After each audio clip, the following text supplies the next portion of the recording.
இந்த வீடியோவில் நம்ம என்ன பார்க்க போறோம்னா, ரிஷபராசிக்காரர்களுக்கு ஜூன் 2026 எத்தகைய ஒரு மாதமாக, பலாபலன்கள் நிறைந்த ஒரு மாதமாக இருக்க போகுதுங்கிறத சயின்டிபிக் வேதிக் அஸ்ட்ராலஜி முறையில எந்த விதத்தையும் மிகைப்படுத்தாமல் உள்ளது உள்ளவாறு ஒரு ராசிக்கு ஒரு கிரகம் இந்த இடத்துல இருந்து சஞ்சரிக்கும் பொழுது எது மாதிரி ஒரு தாக்கத்தை அந்த ராசிக்காரர்களுக்கு கொடுக்க போகிறது, எது மாதிரியான வாழ்க்கை சம்பவங்கள் உங்களுக்கு அமைச்சு கொடுக்க போகிறது, எது மாதிரி திசையில் நமக்கு வாழ்க்கை, நம்ம பயணங்கள், நம்ம திட்டங்கள், நம்ம செயல்பாடுகள் எல்லாம் மாறப்போகுது அப்படிங்கிறதை துல்லியமாக இந்த வீடியோல ரிஷபராசிக்காரர்களுக்கு எத்தகைய ஒரு பலாபலன்கள் ஜூன் 2026 இருக்குதுங்கிறது நம்ம பார்க்க போறோம். இப்ப பாருங்க, ஜூன் 2ஆம் தேதியே குரு பயிற்சி ஆகிறார். ஒரு வருஷத்துக்கு ஒரு தடவை ஆகிற குரு பயிற்சி கரெக்டா அந்த ஜூன் மாதம் ஆரம்பத்திலேயே, மாதத்தின் ஸ்டார்டிங்லயே உங்களுக்கு குரு மாறுறார். ரிஷபராசிக்கு 2ஆம் இடத்தில் இருக்கக்கூடிய குரு 3ஆம் இடத்துக்கு மாறும் பொழுது என்னென்ன மாற்றங்கள் வருதுன்னா, அவருடைய 5ஆம் பார்வை 7ஆம் இடத்தில் விழுகிறார். அவருடைய 7ஆம் பார்வை 9, 11. 7, 9, 11 விழுகிற அந்த உச்ச குருவின் திருஷ்டி, அந்த பார்வை அருமையான ஒரு பார்வை.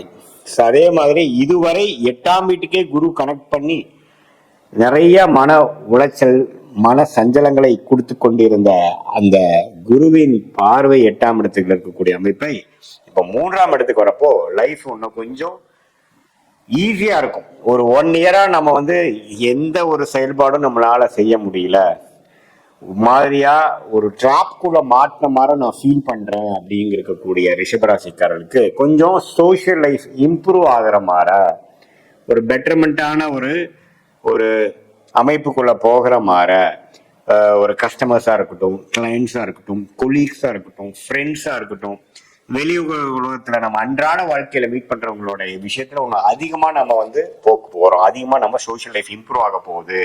நம்மளுடைய ஃபேமிலி ரிலேஷன்ஷிப், ஹஸ்பண்டா இருந்தா ஒய்ஃபா இருந்தா ஹஸ்பண்ட், மற்ற கோர் ஃபேமிலி ரிலேஷன்ஷிப் எல்லாமே கொஞ்சம் இம்ப்ரூவ் ஆக போகுது. நிறைய பழக்கங்கள், நிறைய அந்த கெட் டுகெதர்கள், நிறைய அந்த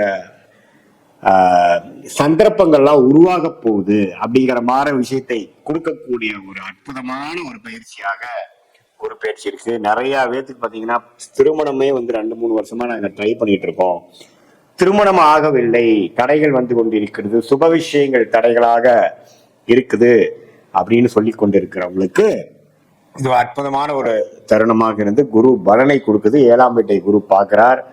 பூர்வீகம் விஷயம், அப்பா விஷயங்கள், அப்பாவோட அப்பா, தாத்தா, பாட்டனார் விஷயத்தின் மூலமாக சில பூர்வீகத்துல நாங்க சில இதெல்லாம் எதிர்பார்க்கிறோம், சில ப்ராப்பர்ட்டிஸ், சில சொத்துக்கள், சில நல்லது கெட்டதெல்லாம் நாங்க சாதகமாக எதிர்பார்க்கிறோம் அப்படிங்கிறவங்களுக்கு 9ஆம் இடத்தை குரு பார்க்கிறதுனால அது மாதிரியான ஒரு நல்ல விஷயங்கள்லாம் நடக்கக்கூடிய அமைப்புகள் நம்ம பார்க்கலாம்.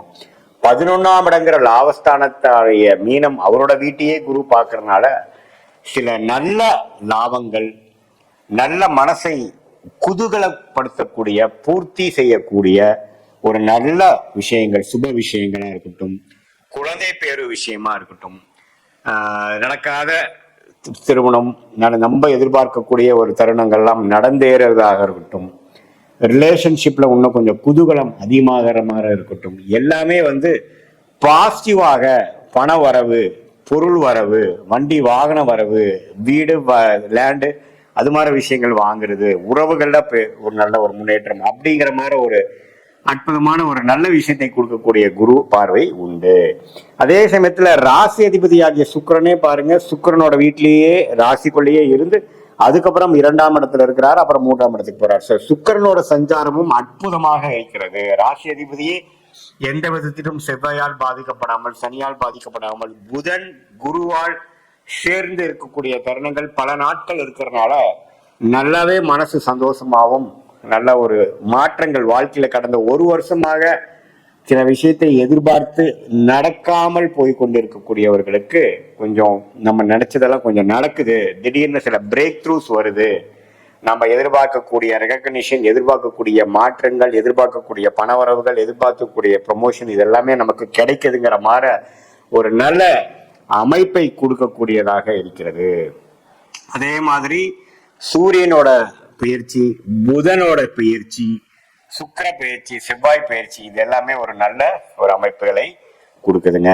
லேட்டர் இந்த மந்த் தான் பாத்தீங்கன்னா செவ்வாய் ராசிக்குள்ளேயே வரும் பொழுது சில கோபதாபங்கள், சில டென்ஷன், அது மாதிரி விஷயங்கள் கொடுக்குமே ஒழிய ஓவராலா பார்க்கும் பொழுது ரிஷபராசிக்காரர்கள் வியாபாரிகளாக இருந்தாலும் சரி, தொழில் இப்போதான் ஸ்டார்ட் பண்ணக்கூடியது இப்போதான் ஒரு செல்ஃப் எம்ப்ளாய்டா இருக்கீங்கிற மாதிரி இருந்தாலும் சரி, எம்ப்ளாயீஸா அதாவது வேலைக்கு போகக்கூடிய உத்தியோகஸ்தர்களாக இருந்தாலும் சரி, மாணவர்களாக இருந்தாலும் சரி, இல்லத்தரசிகளாக இருந்தாலும் சரி, சீனியர் சிட்டிசன்ஸாக இருந்தாலும் ஓரளவுக்கு மனசு சஞ்சலங்கள் குறைந்து ஒரு நல்ல விஷயங்கள் வாழ்க்கையில் நம்ம எதிர்பார்க்கக்கூடிய உறவுகள் விஷயத்துல இருந்தாலும் சரி, பண விஷயத்துல இருந்தாலும் சரி, உடல்நல விஷயங்களாக இருந்தாலும் சரி, ஓரளவுக்கு வாழ்க்கை கொஞ்சம் சுவாரஸ்யமான சில விஷயங்கள் நடக்குது. நம்மளுடைய 6 மாசம் 8 மாசம் ஒரு ஒரு மன இறுக்கத்தை போக்குற மாதிரி சில விஷயங்கள் நடக்கக்கூடிய ஒரு அற்புதமான ஒரு கிரக அமைப்புகள்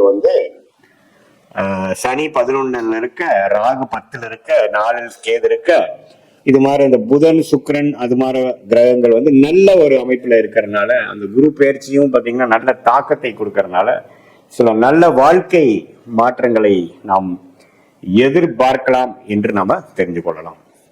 ஸோ அதனால ரிஷபராசிக்காரர்களுக்கு இதுதான் ஒரு பொதுவான ஒரு பலனாக வருகிறதை ஒழிய உங்களுடைய ஜென்ம ஜாதகம், பிறந்த தேதி, பிறந்த நேரம், பிறந்த ஊரை வைத்து வரக்கூடிய தசா புக்திகளை வைத்து அந்த தசநாதன் உங்க ஜாதகத்துல எப்படி இருக்கிறார், அந்த புக்திநாதன் உங்க ஜாதகத்துல எப்படி இருக்கிறார், நீங்க ரோகிணி நட்சத்திரத்துல பிறந்தீங்களா, மிருகசீர நட்சத்திரத்துல பிறந்தீங்களா, கிருத்திகை நட்சத்திரத்துல பிறந்தீங்களா, இப்ப என்ன தசை போயிட்டு இருக்கு, அந்த தசை உங்க லக்னத்துக்கு எத்தகைய தசையாக வருகிறது, என்ன ஆதிபத்தியங்கள் இப்ப நடந்து கொண்டிருக்கிறதுங்கிறதெல்லாம் நம்ம எடுத்து இப்ப நம்ம சொன்ன குரு பயிற்சி, சனி பயிற்சி, இந்த ராகு, இந்த இருக்கக்கூடிய கிரகத்தின் கோச்சார அமைப்பு ஜூன் மாதத்துக்கு எப்படி இருக்குன்னு பார்த்தோம் இல்லைங்களா, அதையும் சேர்த்து வைத்து பார்க்கும் பொழுது சயின்டிபிக் வேதிக் அஸ்ட்ராலஜி முறையில துல்லியமான பலன்கள், அதாவது டிகிரி அடிப்படையில ஒரு கிரகமும் நம்ம ஜாதகத்துல எப்படி இருக்கு, நம்ம பிறக்கிறப்போ யார் யாரை பார்த்துக்கிறாங்க, ஓவராலா பார்க்காம துல்லியமாக சயின்டிபிக்காக பார்த்து